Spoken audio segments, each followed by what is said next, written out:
Magandang araw sa inyo mga ka-driver. Welcome back to my YouTube channel.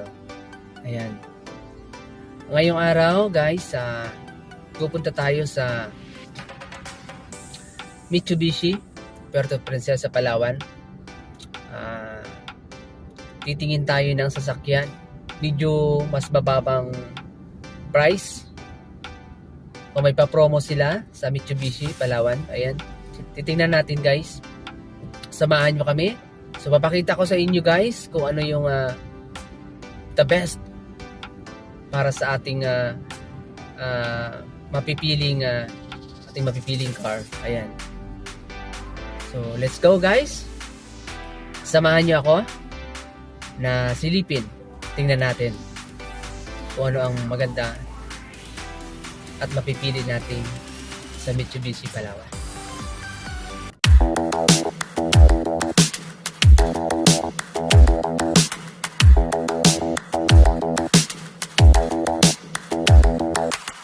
Spend a day looking blank out the window, all looks great in my tank. I'm stuck in limbo, nothing works in my head. I'm moving so slow, shadows lurk all around. In my sorrow, can't focus, I'm distracted, and I don't know what to do.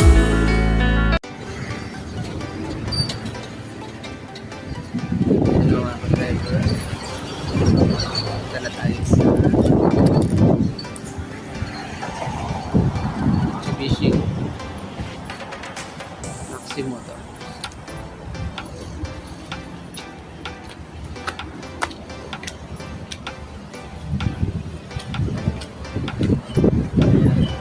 Hello, sir. Hello sir, good morning. Welcome sa Mitsubishi. Sir Marlon Bermoy. Ayan. Good morning po. So, tuloy po. Oh, ayan mga ka-driver, dito tayo ngayon. Dito na tayo sa loob ng Mitsubishi. So, titingnan natin yung unit na Mirage G4. Ito na sa aking likuran. Ayan. Ipapaliwanag ni Sir Marlon sa atin kung ano yung kagandahan nito at pagkakaiba nito sa ibang unit. Ayan. Ang pinagkaiba niya sa ibang unit ng Mirage kasi merong GLS, GLX. Yes, actually, yun yung mga variant ni Mirage G4. So, Yes. for this variant po, Yes. this is the top of the line or high-end. Yes. For Mirage G4, this is the Mirage G4 GLS CVT. So, ito yung i-explain natin sa kung ano yung mga features na advantage compared sa ibang variants natin. Okay, kung mapapansin nyo yung front grille niya, so naka-lift up na yan. So, updated na yung ating front grille. Since ito yung latest model, 2023. And it also equipped with fog lamp. So, meron na siyang fog lamp dyan. Ayan. Paglam.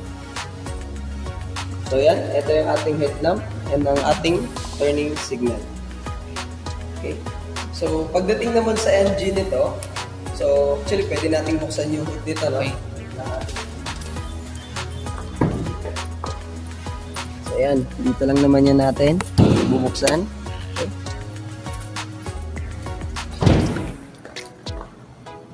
Tapos meron tayong isa-swipe dito. Okay. Ayan. So, yun. Pagdating sa engine natin, so, ang engine displacement natin is 1.2. 1.2 liter, 3 and line with MyBEC technology. So, it produces 78 pedestart, yung maximum power niya. And the maximum torque niya naman is 100 Newton meter. So, it's a powerful engine. And not only produces more power, but also it is fuel efficient unit natin. So, pagdating sa fuel consumption, so kayang-kaya niyang abutin ng 21 kilometers per liter, lalo na pagka mga long drive. Okay po? Good. So, pagdating naman sa safety feature, since ito yung GLS or top of the line, equipped na rin siya with ABS and EBD. So yan, ABS is anti-lock braking system. Ang ginagawa niya, pine-prevent niya yung wheel lock up para pagka may mga sudden braking, so hindi mag-skid yung ating sasakyan. Ganun din, it works together with EBD, yung electronic brake force distribution, kung saan yung mas loaded na area, doon siya mag-distribute ng more brakes. So yung result nun, may iwasan natin yung skid ng sasakyan. Okay po? Okay. So, then, proceed tayo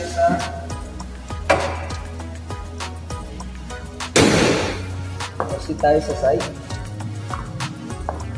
So, kung papansin natin, meron na tayo dyang 15-inch alloy wheels. So, new design. Since this is the 2023 model. And then, ang ating turning signal is integrated na rin sa side mirror. Ayan. So, mapapansin nyo to sa GLS variant. Kasi ang GLX variant natin ay dito siya naka-integrate. Okay? One more advantage ng ating GLS, since ito ay high-end, so keyless entry na rin siya. Okay? Kahit nasa bulsa mo or nasa bag mo yung susi, ayan. As long as nasa 70 cm parameter ka, so parang isang ganito kalayo, so pwede mo nang i-access yung sasakyan natin. Actually, pwede natin gawin sa so, ito yung kanyang susi. So, ito yung button. So, nakalock na ngayon yan. Sabihin natin, kahit nasa bulsa mo to, so yan, pindutin mo na lang to, easy access. Wow. Okay? Nice. So, ito naman yung interior niya. So, okay, pasok tayo. Yan. So, since ito yung GLS variant natin, ito ay naka start-stop engine na rin. So, naka push start button. Ayan. Tapos, kung mapapansin nyo, ang steering wheel natin ay na-adjust natin. Tilt. Okay. Ito yung kanyang lock. And then, itong steering wheel natin is equipped na rin with audio control. Ayan. And voice command. Okay. So, Voice command. Hindi pala siyang voice command. Oh. yes sir. Ayan. Pagdating naman sa seat materials natin, ito, naka black high grade fabric material siya.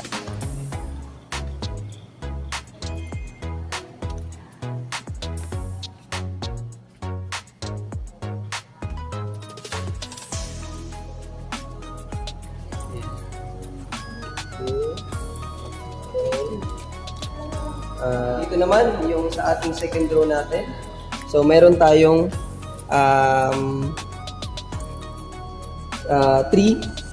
3-person capacity dito. So, this is 5 seaters. So, isa sa harap, dalawa sa harap, kasama yung driver, and 3 dito.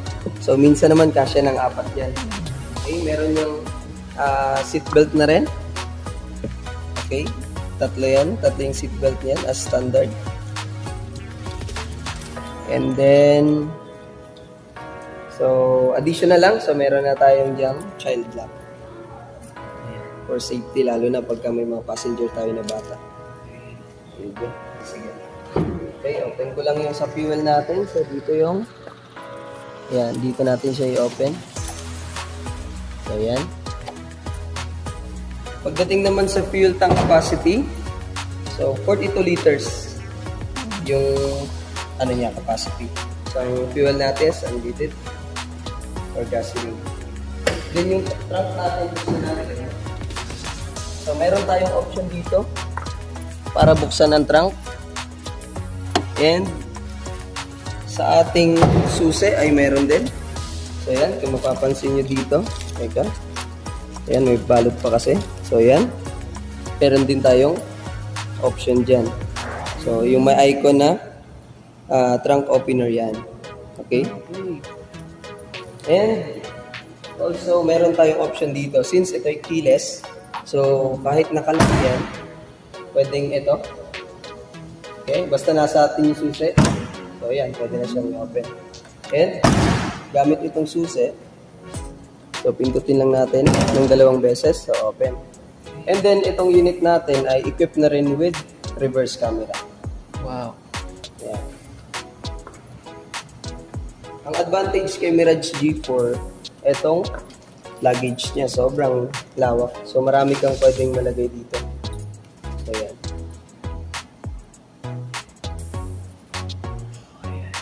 Ayan.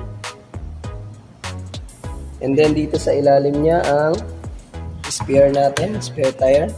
And ang good thing sa kanya, mags na rin yung spare niya. Spear. Okay? Tapos, ito yung tools natin. Okay? So, close natin. So, dito na rin yung brake clamp niya. So, ito naman yung rear combination taillight niya. So, meron na tayong brake clamp dyan, turning signal, and reverse lamp. This is just a reflector since new design yung rear bumper niya. Okay, let's proceed dito sa front passenger. Okay?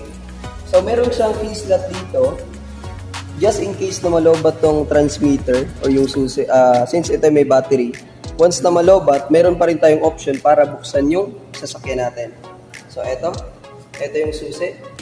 Ito yung gagamitin natin dito. Okay? Okay, nilak ko. So, unlock. So, yan. Buksan na natin gamit itong susi. So, kahit na lobat siya, mabuksan para natin at the same time, pwede pa rin natin siyang paandarin kahit lobat yung battery. So, mapapaandar. No worries kahit na malobat yung batteries. Pero, mas better pa rin na mapalitan natin siya para magamit natin yung button na to or yung susi in long distance. Okay? Dito naman sa loob. So, yan.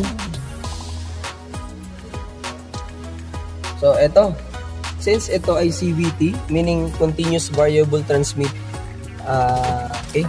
CVT, Continuous Variable Transmission, okay? Mas maganda siya kaysa sa automatic transmission, lalo na kapag ganito kaliit yung sasakyan or nakakotse tayo, mas fuel efficiency, CVT, and hindi natin nararamdaman yung shifting ng gear. So, yun yung advantage niya sa automatic, no? Okay, kung mapansin natin dito, ayan, yung P is park natin, R is reverse, N for neutral, and D for drive. So, dyan lang natin dadalhin itong lever na yan kapag mag-drive na tayo. B is brake. So, katumbas niyan is mga low gear natin. So, gagamitin natin yan kapag mga uphill or downhill. So, pagdating naman dito, so meron tayong touchscreen monitor. Actually, this unit is equipped na rin with equipped na rin with Android Auto and Apple CarPlay. So, okay. So, yan yung kagandahan yan. Android Auto and Apple CarPlay. So, para magamit natin, so, need lang natin i-connect dito. Okay. So, ayan. Kukonect lang natin dyan yung ating cellphone. So, connector lang po yan. Okay. So, from that, pwede na natin gamitin yung etong voice command. So, pwede tayong dial ng call, answer ng call, navigation. So, magagamit na natin yan. Okay? And then, meron na rin tayo ditong single zone auto climate. So, eto na siya. So, automatic na magsiset ng temperature pag iset natin siya sa auto. Okay. So, yan. And then, meron tayo ditong for safety, 2 SRS airbag, isa sa driver. And then, meron tayong dito, para sa front passenger naman. Okay. So, this is for 12 volts power outlet. Yan, para sa ating mga gadget. Okay. And then, ito is for glove box natin para sa mga documents. So, ito ay para sa, yan, yung ilaw natin. Boom. And then, meron tayong Ito yung mic niya for voice command. Pagka magsasalita tayo. So, yun. Yan, para sa sun visor. And sa front passenger meron din. And meron na siyang mirror dito. Ayan. Okay. So, yun. Pagdating naman sa price, kumusta naman si GLS? Ayan. Si Mirage G4 GLS CVT natin ay ang price niya is 899,000. And good news, meron kaming promo this month. And 29,000 only down payment with the monthly of 19,456. So, sa mga gusto mag-avail ng promo, so punta lang kayo dito sa Mitsubishi, hanapin niyo lang ako. Marlon Bermoy, Sales Executive. So, I'm willing to assist you. By the way, this color is titanium gray metallic. Okay? Thank you.